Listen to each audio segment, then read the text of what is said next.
Welcome everyone to Dortn, shtudirn, or over there, here, where we study.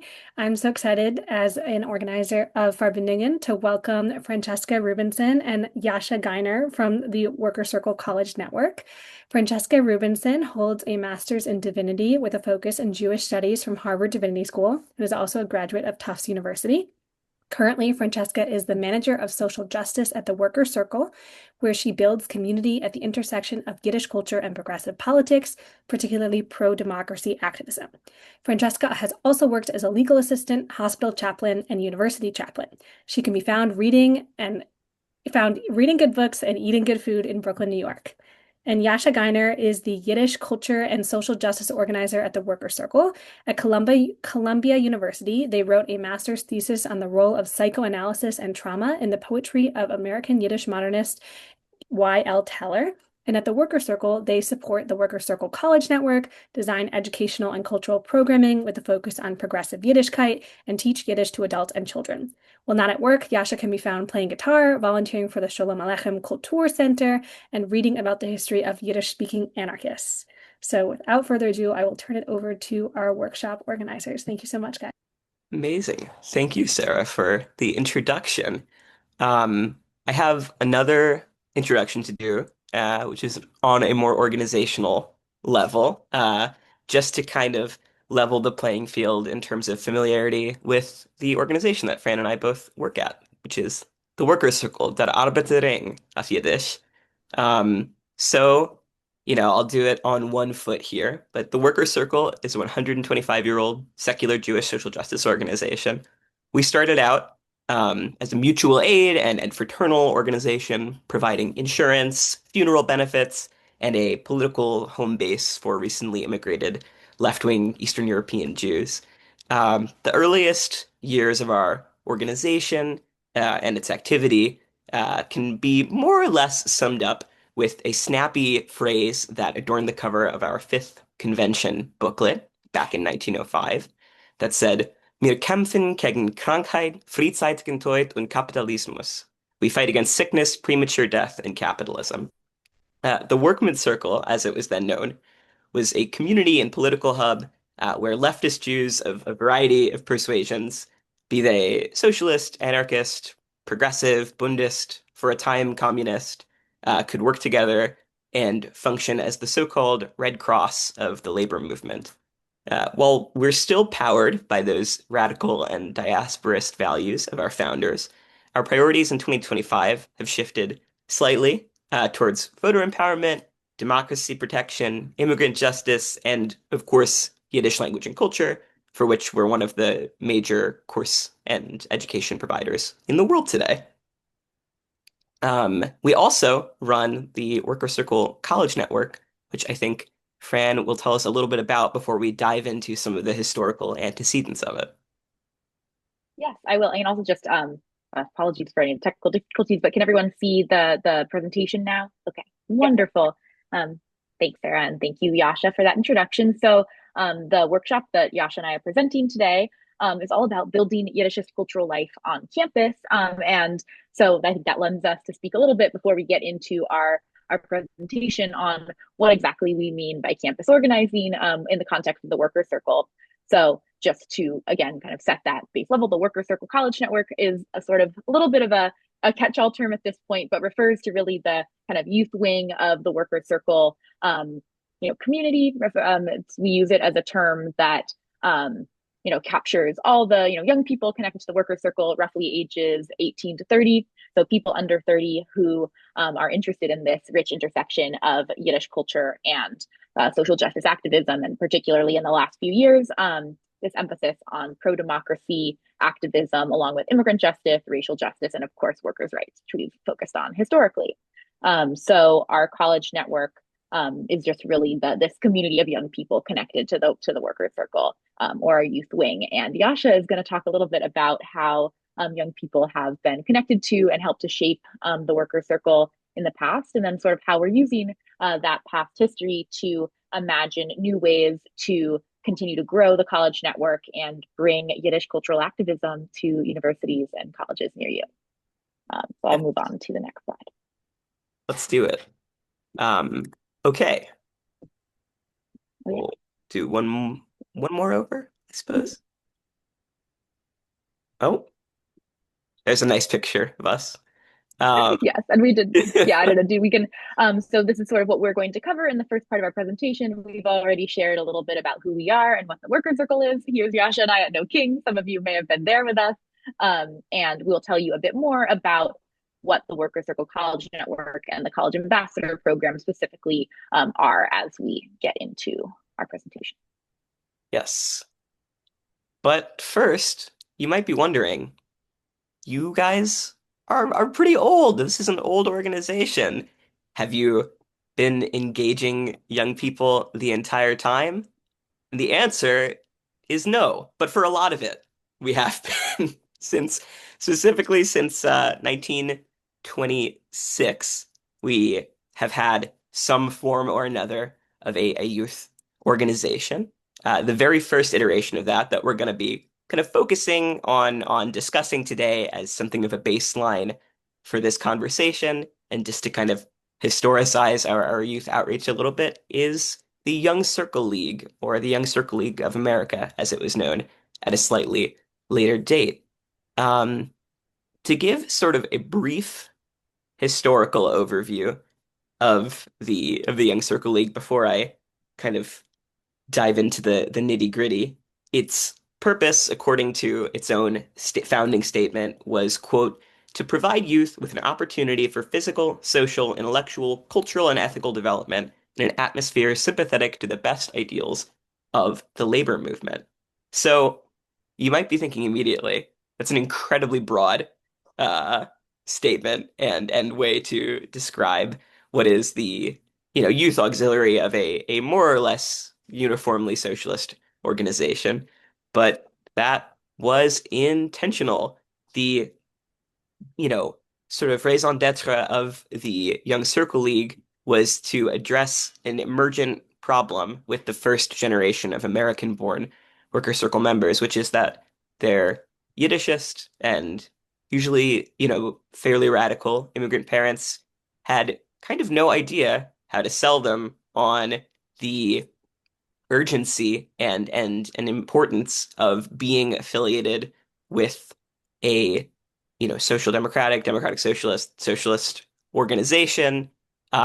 Had little idea of how to instill in them the idea that Yiddish was important as they engaged with English as a vernacular language.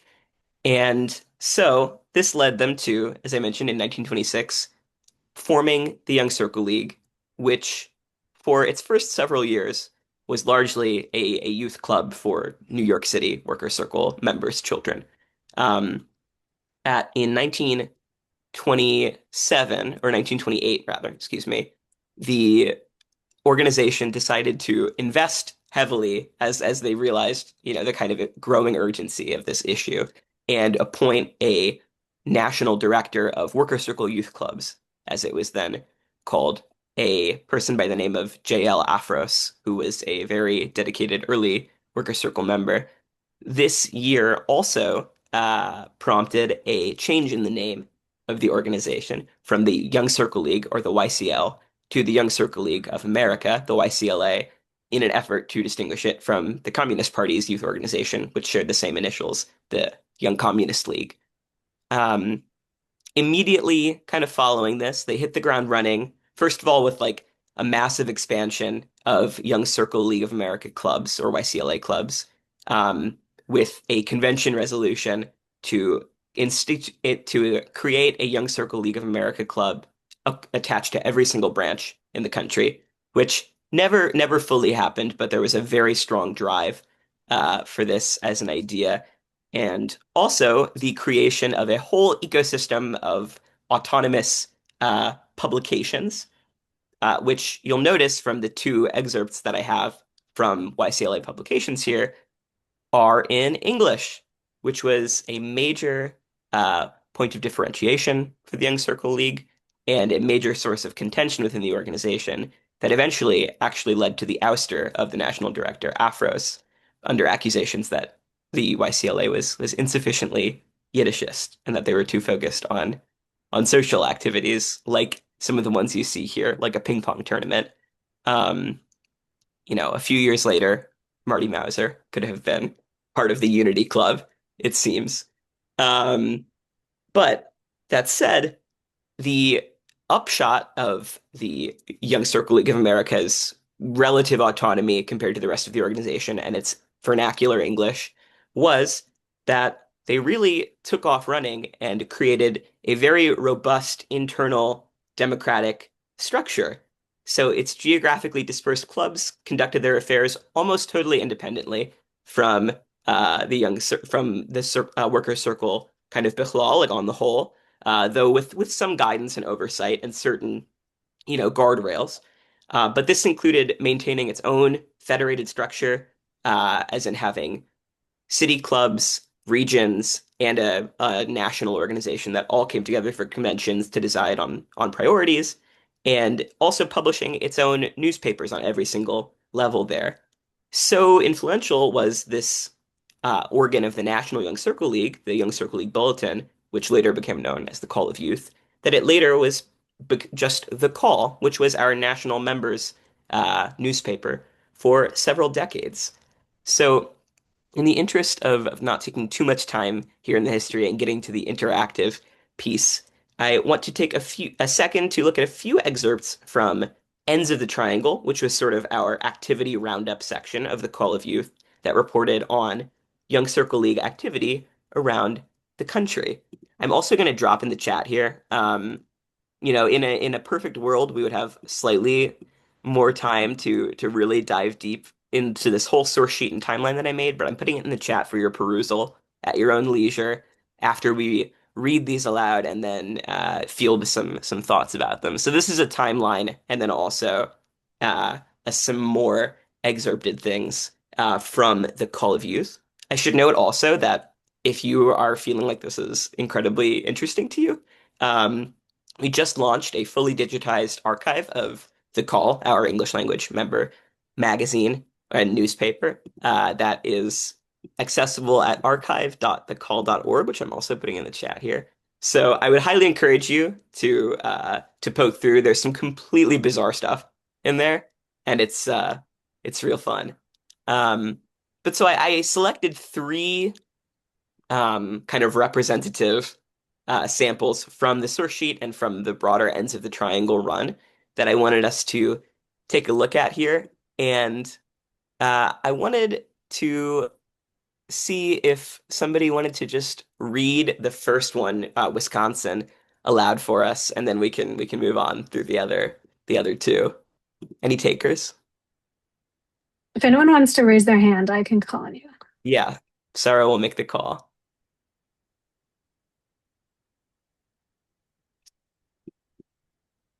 Amazing. Is that Yeah, go ahead, Nadav. We're starting with the Wisconsin one. Yes, indeed. All right. Yes, please. The YCC of Milwaukee has completed a new issue of their Rotator and a debate on a novel subject, resolved that Soviet Russia be recognized. Oh well, debaters will debate. Great. Thank you so much, Nadav. Yes, shouts out the Young Circle Club of Milwaukee, Wisconsin. Um, I threw that in there because I thought some of our Yiddishists might appreciate it. Um, but yeah, so I think there's a couple things that I want to tease out from this initial excerpt here, uh, and then we can move on. One is a reference to The Rotator, which is a magazine that I personally have not seen like any record of, but it clearly existed as evidenced here. So this was an independent publication of the Young Circle Club of Milwaukee, which is already pretty cool and evidences a certain amount of kind of like youth autonomy and excitement in developing and printing this. And then the second part is that it's the fact that there is a debate on resolved that Soviet Russia be recognized, which to give you sort of an example, a window into the climate here. This is 1933 that this excerpt is from. So the major kind of split of the worker circle with the IWO formation has already happened. So communists have by and large left the organization.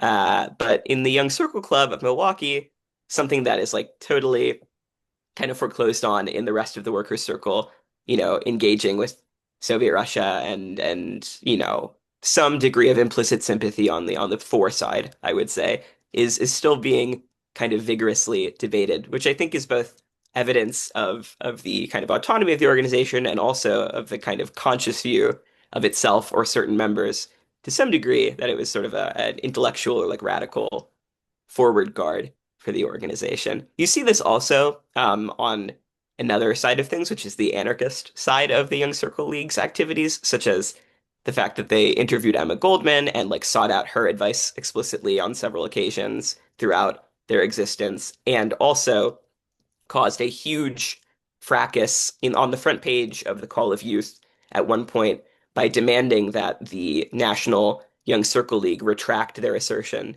that they were a socialist youth movement on the grounds that it excluded anarchists and IWW members or Wobblies. So there's a lot of like simmering political tension and excitement throughout the kind of ends of the triangle and wider Call of Youth section that I think is really interesting. I have two more points here that I want to share that are a little bit more on the social end, and then I will keep it moving because I know that time is short. Um, so first off, we have the April 1st date for a new annual ball, and I'm just going to read this one because it's quick. But it says, Nat Brusiloff and his orchestra, continuous dancing, entertainment, vacation prizes, souvenir programs, which sounds like an Allen Ginsberg poem to me a little bit, that first paragraph. But all of these and more to make the greatest affair ever held under the auspices of the YCLA and the English-speaking division on April 1st, 1939, in the Grand Ballroom of the Hotel Center. Keep this date open. You'll hear more about it. So this is indicative of a major culture of Young Circle League dances, which were a huge draw for the organization and also inspired like incredible amounts of anger and pushback from the National Workers Circle kind of executive who believed that who were outraged that they were kind of having fun and hanging out and instead of kind of doing exclusively labor organizing. Yeah, Punkte Zoe, exactly, exactly, Cameron. Mixed dancing. Um, but this was a conscious effort on behalf of the director, Afros, and also other people involved in the kind of facilitation of the Young Circle League, because it was about increasing buy-in and ensuring a membership continuity and branch continuity in these Young Circle League clubs. So kind of an interesting dialectic there. And then I also wanted to highlight this last one about the New Rochelians. First of all, because I think it's an awesome name. And then because there are two things that I think are really fascinating. One that's just kind of weird, and then one that speaks to their kind of integration and commitment to the labor movement. The first bit that I'm sure jumped out at you immediately is that they attended a lecture on hypnotism as a club, which I think is hysterical and really funny. Um, and shows their kind of engagement in a variety of intellectual discourses of the day. It shows an interest, I think, in therapy as a sort of emergent and like being catalyzed like form of care. And then also their theater party to Pins and Needles, which I don't know if anyone is familiar with this musical review that did not run for very long, but it was a Broadway musical review that was put on entirely by the ILGWU, that ran for several weeks on Broadway and was basically totally populated by non-professional actors and musicians from ILGWU staff who put on a great review of popular and labor music that the New Rochelians, among other Young Circle League clubs, came into the city to attend, which I think is pretty interesting. Um, so all this is to say that there was a certain attitude towards the Young Circle League that emerged over time, partially because I believe of their sort of recalcitrance and like dogged insistence that they were going to do their own thing, which was what we could see on the slide before when we saw a headline from the secretary of the organization, Joseph Baskin, that says, Seek comrades, not heirs. I think that a core value of the Young Circle League was that they were comrades and not heirs. And I see that as a bit of a segue, as a core value of the college network as well, and especially our college ambassador program, that we want to seek comrades and not heirs by empowering young people to build autonomous community that's united by a shared purpose, i.e., we trust that the people creating Yiddish culture events and learning how to do this, as you're all going to learn soon, know what's best for their community and that we're not interested in kind of unilaterally imposing a certain structure. As we can see from the history of the Young Circle League and the sort of various overtures made by the national executive, it doesn't really pan out. So we kind of are, I would say, inspired by the sort of autonomy and insistence on doing their own thing that we see throughout these examples from the Young Circle League, and which, again, I'll say there are more of on that source sheet that I just sent you. So with that, I'm going to turn it over to Fran to talk about what youngsters at the Workers' Circle are up to today. Yes, and some of you fit that category. So if you have thoughts, please share in the chat, or when we move to more open discussion, we will talk a little bit more about what the Workers' Circle, we will be talking significantly more about what the Workers' Circle kind of college network and youth wing looks like today. But one specific, so thank you, Yasha, for that historical grounding. And I definitely agree that this idea of kind of empowering youth members of the Worker Circle, of trusting their leadership and their judgment and their wisdom, their Torah, I would say, if I wasn't in my wearing my secular hat, is a big part of how I approach campus organizing from the kind of Worker Circle staff side. And just to touch very briefly on the history of kind of the modern iteration of the college network, there have always been, college students, young people involved in the Worker Circle throughout its history, both kind of in the heyday of the Young Circle League and even after that kind of separate organization sort of waned, as Yasha was talking about. But kind of in 2020, there was a more full effort from the Worker Circle, the national organization, to foster youth leadership, bring more people in college and recent grads or people just about to enter college into our community and our organizing, specifically our social justice work. And that was spearheaded by Noah Barron, who was on staff at the time, who is now a wonderful rabbinical student doing great organizing work as well, but who was on staff with Worker Circle at the time, came to Worker Circle as an intern at NYU, eventually became a full-time staff person, and really kind of helped to grow the modern iteration of the college network from, a handful of friends at NYU and then in wider New York City to a loose network of people attending Worker Circle, both virtual and in-person events from all over the country. So from kind of a handful of students at NYU in 2020, the Worker Circle College Network now has around 600 members or people of various levels of kind of activity and engagement, but about 600 people who have, engaged in virtual trainings, events, but also in-person activities and immersions in the last few years. So that's just a little bit of background on the college network itself. And then in 2024, partly when I came on staff and was also kind of tasked as part of my job of continuing this work of growing and supporting the college network, we launched the college ambassador model, which Yasha and I will talk a bit more about now. And this idea, which actually came from two college interns who were working at the Worker Circle one summer and who were kind of invited to do some brainstorming around ways to connect more college students to the Worker Circle. They proposed this kind of distributed model of recruiting students who could be ambassadors on their campuses, who would plan specific events in person for their peers that would bring together Yiddish culture and social justice priorities at the Worker Circle, and then kind of also serve as kind of key youth leaders who could share their thoughts and perspectives on what the Worker Circle is doing, and get to kind of have this sort of autonomy and empowerment over what their cultural activities looked like on their campuses, but with institutional and financial support from the National Worker Circle.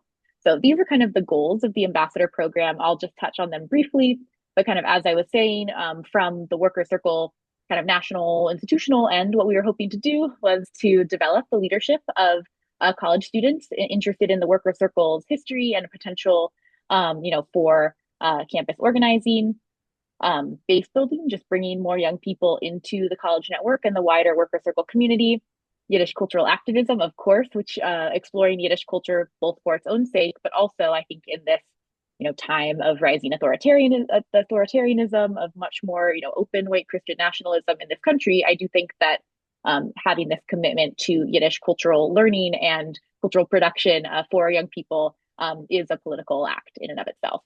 And then also separate from Yiddish culture, but definitely interconnected, helping to fight fascism in the United States, calling on our ambassadors to kind of mobilize their peers to take action for democracy and against authoritarianism through the Worker Circle College Ambassador Program.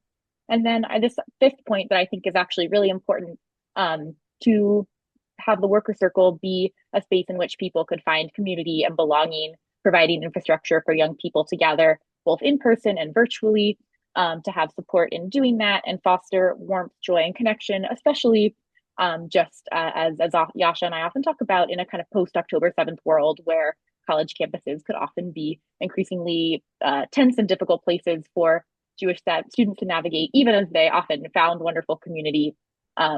There were some spaces students no longer felt welcome in or welcome in the same way. So thinking about how the Worker Circle could provide that sort of space for belonging and connection. So then I won't go too deep into this because we want to get to the more participatory part of the workshop, but some of the more specific responsibilities and kind of incentives and perks we built into the program.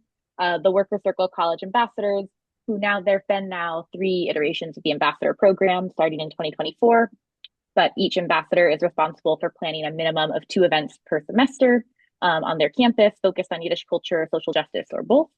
And they have access to up to $1,000 to fund these events over the course of an academic year. And they do have to submit budgets and receipts, but kind of in the spirit of the Young Circle League, like we were talking about, Yasha and I run this program and do it with a pretty light touch of, we think that the students know their campuses best and know their peers best and know which issues and which kinds of events will engage their fellow students. So, we help them learn how to budget and make sure they're not blowing the whole thing on pizza, but we let them, do what they want to do for the most part.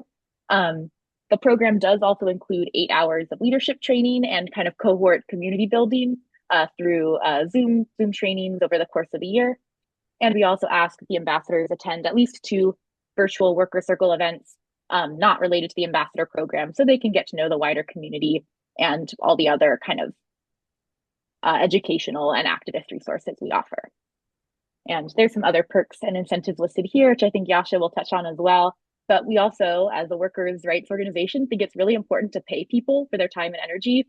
And so we give a $500 stipend to the ambassadors because, it's there. We want them to also take the role seriously and also have it, bring them a little extra, material comfort and resources. They also receive mentorship, one-on-one mentorship from Yasha and I, and some other perks like free Yiddish classes and a spot reserved on the Worker Circle trip to Selma. Here's some nice photos of Worker Circle College Ambassador events and some of the just really active youth members of the Worker Circle at Oberlin, in Selma and Montgomery, Alabama, in New York City, joining together for virtual events. And Yasha, do you want to take it back, talk a little bit about the resources we provide them? Yeah, absolutely. So Francesca touched on this a little bit on the last 2 slides, but I wanted to say also kind of on a visioning or philosophy perspective, that, part of the sort of philosophical grounding of the Young Circle League, as we went back to that seek comrades, not heirs sort of model, I think that we try to embody, beyond the kind of question of autonomy, which we do try to cultivate, also through empowering our ambassadors and other, college and our community members, but this is a more intensive avenue for it, to become these comrades, these chaverim that Joseph Baskin refers to in his article. And so we do that through cultivating their skills as organizers, through one-on-one training as well as group training, and also kind of more horizontally skill sharing between them. We facilitate spaces for that remotely to help them build this community on their campus so that it's not just a situation where you're being delegated something. I know, at least in my own life, and maybe I have an authority problem, but I react really poorly to being just told, okay, this is the thing you have to do. And so we try to avoid that wherever possible with it by instead giving opportunities to grow and cultivate your organizing skills kind of through and alongside and with us.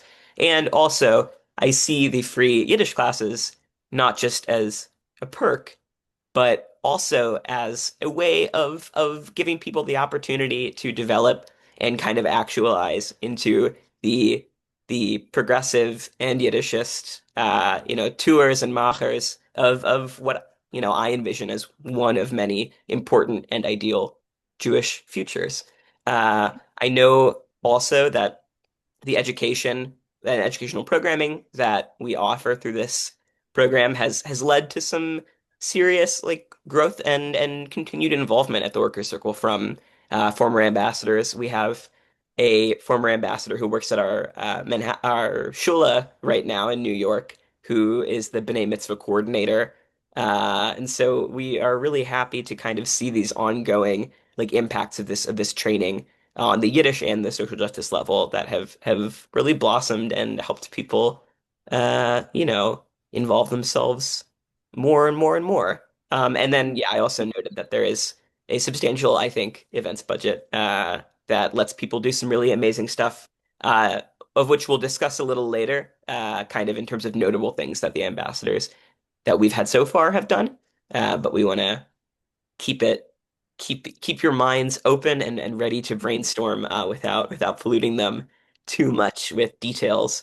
And then in the bottom we have the heading of a document I'm going to send you shortly in the chat, which is called "So You Want to Organize a Yiddish Cultural Event," that I wrote up for our ambassadors a while ago, and that we're going to make use of in the interactive portion of the event today. Yeah, so the goal is to give them lots of tools and guidance if they want it, but also to kind of let them run with their ideas for bringing together Yiddish culture and social justice. We do provide some kind of social justice tracks if people don't even know exactly where to start, or there's too many issues in the world they want to work on. And we do align those with National Worker Circle campaigns. And a lot of our students, for example, have chosen to focus their kind of social justice, the social justice components of their events on immigrant justice, because that's just such an urgent and important issue right now. And we're able to also, share resources from other parts of the Worker Circle organizing with the ambassadors, but we also let them kind of follow their passions and what's going on their campus. And just a very quick note, the ambassador program has only existed for 2 years now, since 2024. We started with 7 ambassadors on 7 campuses, went up to 11 ambassadors on 11 different campuses, and now we actually have 16 ambassadors for the working in that role for the whole academic year from 2025 to 2026. Some of them are pairs, co-sharing the role on their campus. So 16 ambassadors on 13 different campuses. And one reason we are so excited to give this presentation was both to share out that this program is happening, and would love for people to be, involved and keep an eye out for it in the future. If you think your campus could use an ambassador, or it might be a good role for you if you're an undergrad student. And we hope to continue growing it. But now we're going to let you kind of get into that headspace of what if you were an ambassador? How would you use these resources, and how would you navigate sort of the campus, the difficulties of organizing cultural or political events on campuses today? So get ready for some breakouts. Yasha, Fran, before we do the breakout rooms, I noticed there was a question in the chat, and maybe if other people have questions, we want to do that before breakout rooms. Why don't we? Okay. Yeah, why don't we pause for a couple questions, and then we'll go into breakouts. Great. I saw we had a question from Sora. I don't know if have you been considering an international worker circle, or is there any kind of international work with the worker circle? That is a good question. At this moment, the college ambassador program at least is restricted to colleges and universities in the United States, because most of our legislative advocacy kind of political work is in the US domestic context. That's just sort of where the energy and focus of our organization, social justice team is these days. But we definitely have students who have come to Worker Circle, college network programming from all over the world. I remember we had a student from Brazil come to Trip to Yiddishland as part of our college network cohort. 2 years ago, we've had other students from Canada, from the UK, from Germany and France come to different programs. So the college network is open to all, but as of right now, just because it's also relatively new and growing, the college ambassadors have only been in the United States. We also had a question about any resources for grad students. That is also a good question. I mean, the resources like the guide that Yasha put together, or Yasha, you can speak to this if you want. So far, we've done the ambassador program primarily focused on undergrads, just because they're younger and want to provide them with more of those kind of learning and leadership development opportunities. But I think, we are continuing to iterate on the program, and we have a lot of really wonderful grad students in the community who we'd like to support, and maybe there'll be a future offshoot or variation of the program for grad students. Yasha, do you want to add anything on that? Oh, just that this is a question I feel like we've been getting more and more recently. We were at the conference on the Jewish left a few days ago, and somebody asked us the same thing. So we're thinking about it for sure, and stay tuned. But as Maya noted, there are a lot of ways to be plugged in and activated in the college, working with college ambassador work as a graduate student already. Just even if the formal focus of the program is more so towards undergraduates currently. One of my great joys in life is helping people get paid to do lefty Jewish things. And so if you are like a grad student and have an ambassador in your area, like we'd love to also connect you with that ambassador so that maybe they can, set up an event where you're a featured speaker or a facilitator or a musician, and can also, they can use their events budget to pay you for that work. So that's also a piece of the model where Yasha and I help the current college ambassadors make connections with other students who are students and young adults, or professors too, like people of different ages who are part of the worker circle community. Great, thanks so much. Continue to put your questions in the chat, and maybe we'll address any at the end. But great, we can do the breakout rooms now. Thank you so much. Yeah. So now we are going to go into breakout rooms. Actually, Yasha, because I'm sharing screen, would you be able to pull the link to the scenarios? We're going to put you into, thank you, Yasha, to 5 breakout rooms and share a Google Doc with 5 kind of campus settings and scenarios for you to discuss. So the number of your group should be which scenario you look at and read first. Though you can peruse the document, as much as you see fit, but try to focus on the numbered scenario of your breakout room first, so that we can discuss all of them together. So Yasha is going to drop that document in the chat, and I think Sarah is going to break us into 5 groups, and we'll give you about, let's see, why don't we do about 7 minutes to discuss the campus scenario, and the question will be, what kind of Yiddish cultural and or social justice event would you plan for this campus if you were an ambassador? Yes, I'm sending this in the chat right now, also with links to 2 resource sheets. One is the Say You Want to Organize a Yiddish Cultural Event sheet that I mentioned, and the other is an immigration justice vocab and source sheet that I put together for our Shula parents, but that I think might be stimulating and interesting as you brainstorm. Okay. Great. So we'll send you off to your breakout room. See you back here in about 7-8 minutes for some discussion and more Q&A.